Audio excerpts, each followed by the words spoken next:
Hello, this is Tim. I'm the manager of the unit workforce planning here at TAFE Digital O10, and this is a presentation on an introduction to managed workforce planning and what this unit is generally all about. So I'll start the presentation now. Okay, why is there a need for workforce planning? In organisations change from time to time, and that there is increases in the rate of change from medium and large businesses in particular, also small organisations. So what basically happens is that as organisations change their what they're doing, new products, new ways of doing things, new opening new sites and all that type of thing, there needs to be a change in the number of staff required and the skills of that staff. So the organisation needs to manage future potential shortages, future skills, or deal with excess numbers of wanted skilled staff. In fact, that is an increasing situation as new technology comes in to replace semi-skilled people in particular. So it needs to be aligned with organisational strategic objectives, and it needs to be endorsed by management. So the HR manager needs to be involved strategically with the senior management of the organisation to work out what is going on so that they can actually make workforce changes on behalf of the other managers in the organisation. So what they would do is that they would determine the appropriate gaps that are required for the future organisation in, say, 6 months to 2 years' time, work out a potential oversupply of labour, and now, then in the future, then work out how to get there to ensure that the workforce is skilled and on time, and there's not an oversupply or undersupply of the correct skilled labour. So there's a number of potential workforce planning strategies once the future staffing requirements are determined. The first thing that might occur is that once you know there's going to be some significant changes to your workforce to meet the new organisational needs in the future, there would be an immediate curtailing of permanent recruitment activities. However, unless it is fairly clear that a position that's vacant is going to be required in the same form in the new organisation, then you will recruit it permanently. Otherwise, you might do some temporary recruitment for the time being while the organisation is still under the old structure, because there's no point in recruiting a person permanently, then to find within a year that that person is no longer required. It's quite a waste of time, and it's unfair to that individual. Another planning strategy would be to retrain staff in the newly required skill, or redeploy staff to where their current skills are required. So what organisations will often do is that you have certain number of staff with certain amount of skills, range of skills. They're no longer required in that particular part of the organisation. New skills are required, or that part of the organisation has gone down in size. So the first thing you would do is that you would try to place those staff into other areas of the organisation where their skills may well be required. Or they can be trained in a minor type of way to pick up the requirements of that new position. If that doesn't work and there are excess numbers of staff after all the new positions have been created and filled, then you need to develop redundancy packages for staff who can attain future required skills and no access to future requirements. So the staff who are eligible for that would be those staff whose positions are no longer required, or whose skills are no longer required in the new structure. So you put together a reasonable redundancy package based on Fair Work guidelines or any other information that is in that organisation's or that is in the award or enterprise agreement. During the time of change, you would also monitor exit staff interviews and staff surveys to understand if there's a high staff turnover, which could affect accurate workforce planning, or there could potentially be high staff turnover, because the one thing you do not want in any organisation, whether there's change or not, is to have excess numbers of staff leaving the organisation. Because that creates difficulties in proper workforce planning, because your workforce planning is assuming that the current staff will stay. If they're leaving as well, that also has to be taken into account, and it's best to minimise that. We'll be talking about those issues later on. The other planning strategy is to recruit staff who have future required skills. So basically, you bring in new people who've got the future required skills if the current staff do not have those skills, or there aren't enough staff with those skills. Now, so some examples of workforce planning can be obtained. One is, oops, I've gone a bit too far. One is you can get from the age community. I won't go there at this moment in time, but what we can do is that you can go to those sites and you'll be able to find a sample workforce plan and a sample template which your organisation can use to help you in your workforce planning. So these are examples of workforce planning for you.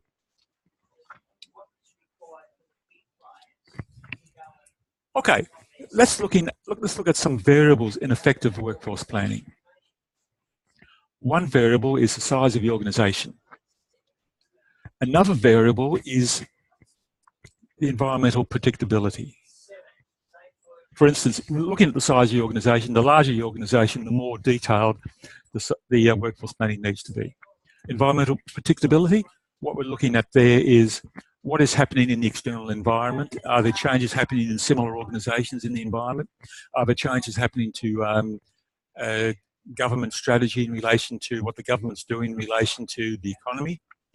Are there changes in the local community which may affect your effective workforce planning? Keeping in mind, effective workforce planning is also finding the right staff for those positions and working out what is going to be the demand for your future products or services.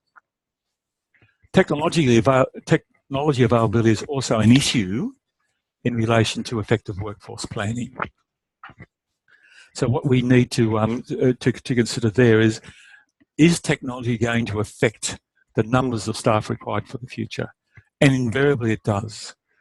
Over the last few years, banks have continually advised they are making many staff redundant because of the increased use of technology in areas where they needed to have people. So the people have been replaced by technology in backroom offices, and also in front offices. For instance, branches are being closed regularly because more and more people utilise the online services of banks. Therefore, there's less need for front office staff. So technology, increase of that, may well affect your future requirements for staff. The next point is, how is your organisational human resource information system? Is it effective in relation to what it's doing, or is it ineffective? So can you get information out of it, especially in relation to turnover, also in relation to the skills that staff have? Is that able to provide you with detail as to where you might go in the future in relation to your staffing requirements? Many larger organisations in the past have determined, oh, we cannot introduce this new technology, we haven't got the staff, or they say we will introduce this technology, we have to bring staff in, new staff in, when some members of staff already have that technology. So all these types of technology skills, so all these types of things need to be planned in advance, and a good HRIS will help you with that. There also needs to be some effective communication skills between senior management and HR, and also between management and the staff, so everyone is on the same, knows exactly what's going on. There's no point in hiding change from staff because they become rather concerned about those types of things. Another variable is how you adjust staff levels relevant to increasing organisational need to be competitive. That may mean many organisations are able to reduce staffing numbers because of new ways of doing things, new technology, so you may need to keep up with that. Alternatively, other organisations are able to increase their staffing levels in certain skill areas and meet the needs of the community more so. The disability scheme in Australia is an example of that, whereas disability organisations that have got the staff have been able to pick up more government contracts than those disability organisations without the skilled staff. Now, I've gone through this thing rather quickly. Alexis, do you have any comments at this stage? No, Tim, not at the moment. Thank you. Very clear. Okay, let's move on. Let's look at the benefits of effective workforce planning. It provides knowledge that improves HR use, because it means basically that HR can inform management not only of the skills that staff currently have, but also inform management of issues relating to staff turnover, in relation to skills required of staff in the future. A good workforce planning would indicate when, say, staff members are retiring. It can't really work out if staff are going to resign, because that often can be a fairly short-term decision which happens over a short period of time. But certainly retirement or parental leave requirements always happen sometime in advance. And so you can plan for these types of things. And through a good workforce planning system, that can be factored in. You also can learn from the planning and organisational change process as well. Workforce planning works hand in hand in managing change in organisations. One works with the other. Any organisational change and organisations change on a regular basis. That would work in with workforce planning to ensure that you can learn from both approaches. If there's communication issues in managing change, that also means there's likely to be communications issues in advising staff what's happening with your workforce plan. Another benefit from effective workforce planning, you have skilled staff ready for the organisational change. So if your staff are skilled up to the change, and the change happens fairly soon thereafter, they're more confident with the change. What happens in many organisations, that change comes upon organisations, staff have not been properly communicated with or informed or skilled, and they become reluctant to engage with the change. That means there's rush and panic, and people are start being reluctant to conform to what the organisation needs to happen. So good planning may prevent much of that. So there's no rush or panic. So everyone knows in the future what's going to happen, and that will happen on a regular basis over time. Even with minimal organisational change, less staff shortage or oversupply, you can have effective workforce planning. For instance, if you have a turnover rate of, say, 15%, and you have very minimal change here or there, bits and pockets of the organisation needs change, well, that can be run properly through your workforce planning model quite easily.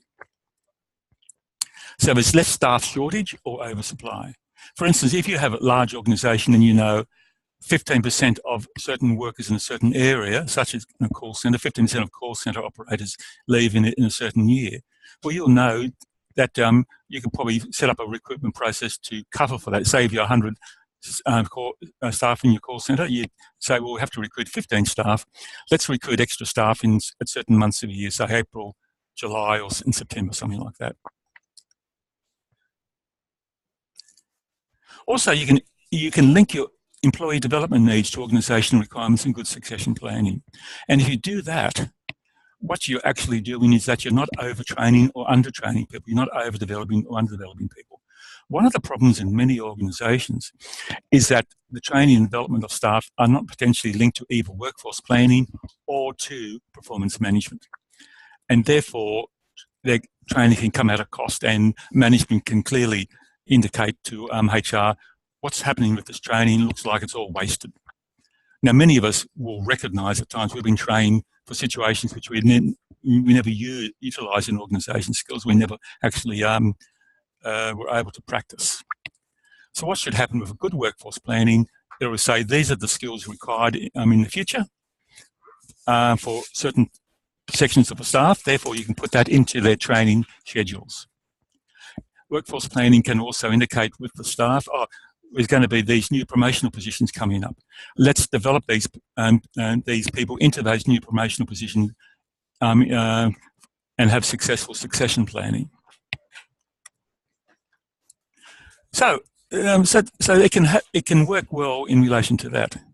So you can link the employee needs.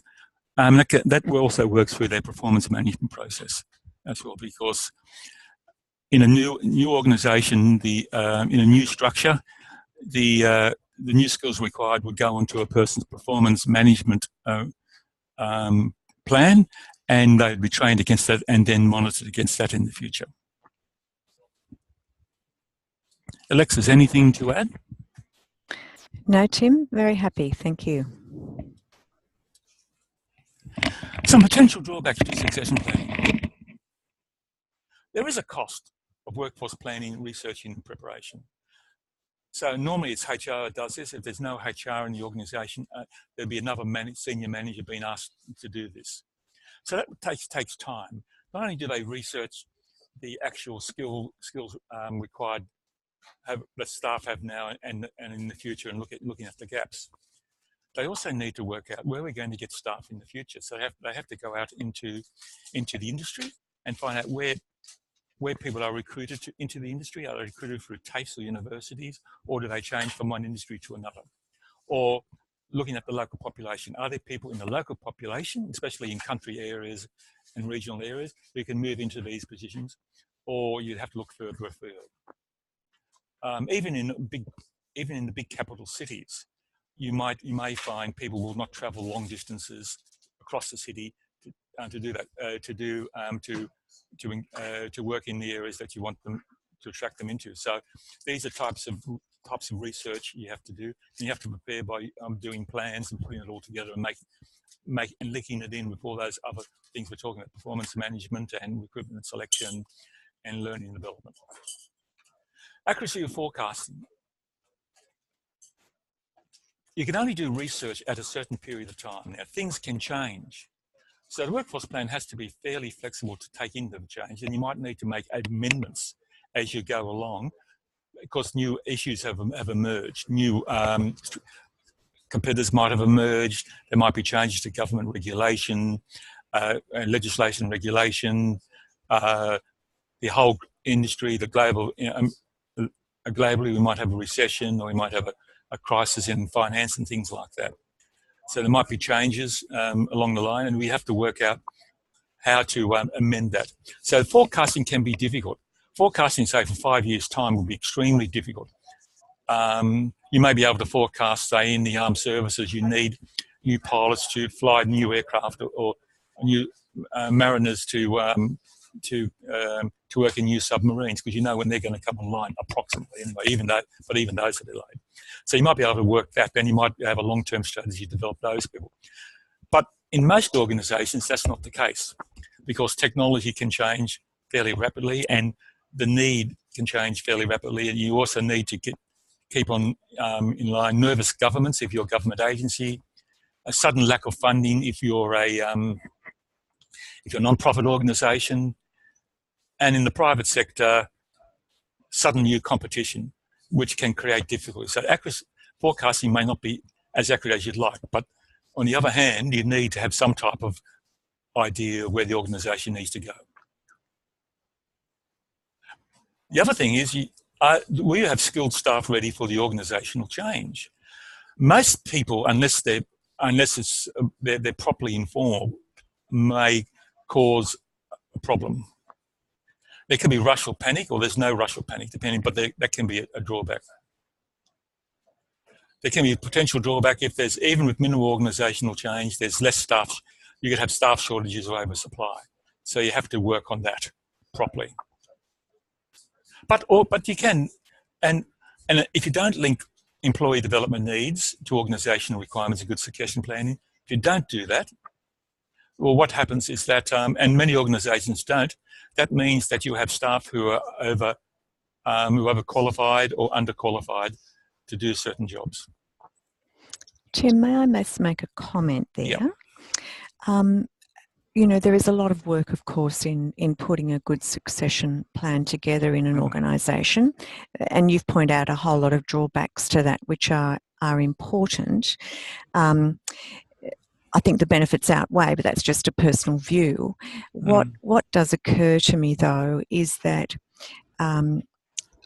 in implementing a succession plan, so long as the employees who are listed as potential successors don't see that as necessarily a rite of passage, it really is about a plan, and that plan may or may not eventuate. The employee may or may not stay, and you don't know, of course, when the current successor may go. So it's an HR planning tool, and people need to be aware that is exactly what it is.